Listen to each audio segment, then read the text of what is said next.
Deniz kart dostlarım, ben Alan. Tek blok macerası videosu çekeceğiz. Burası lav koymuşlar.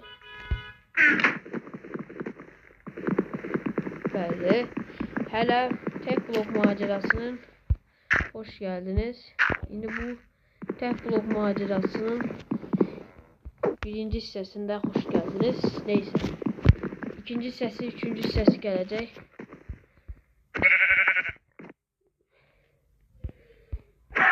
Ay dede, yemeğe ihtiyacım var diye. Tohum eləmək üçün ya oyun mənlə məzələnsən, toprak lazım, daş lazım, bizə başqa şey. Aha, odun başlayır. Odunla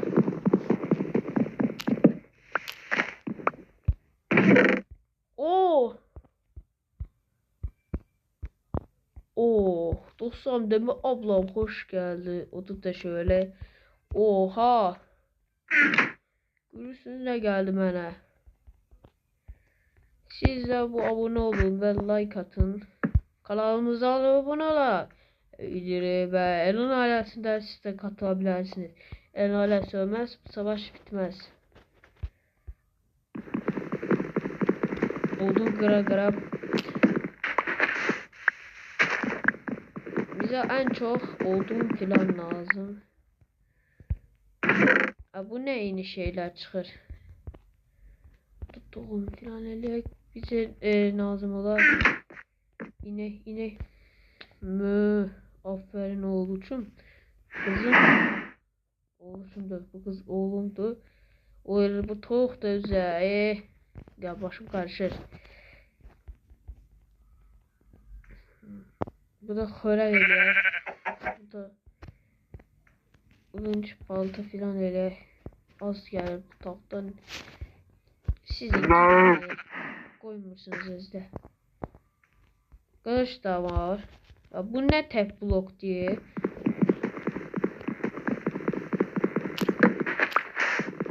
Odun değişti. Başka gelecek. Lav su.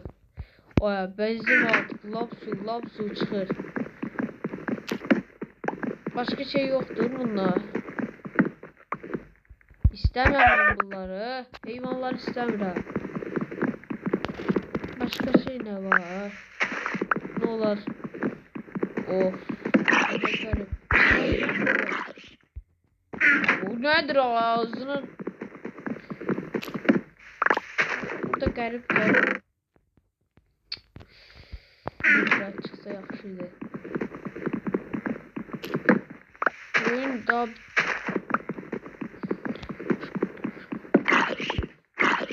bizim burada. Pis tek blok garipti. Öldü hıyar. Neyse ben buranın alanı değiştireyim. Özlemem bile sinir krizi geçirmeye. Alanımızı böyle.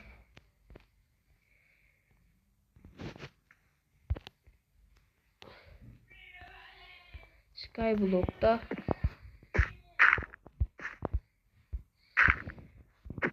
Saçma sapan eşyalar çıkır. Başka ne çıkacak? Yeni eşya çıkır. Bizim başka şey yoktu. He. Yiyeceğim. Bana getir buraya. Bu yemeği getir. Ya sıçacağım. Bir şey. Neyse dostlar videomuzda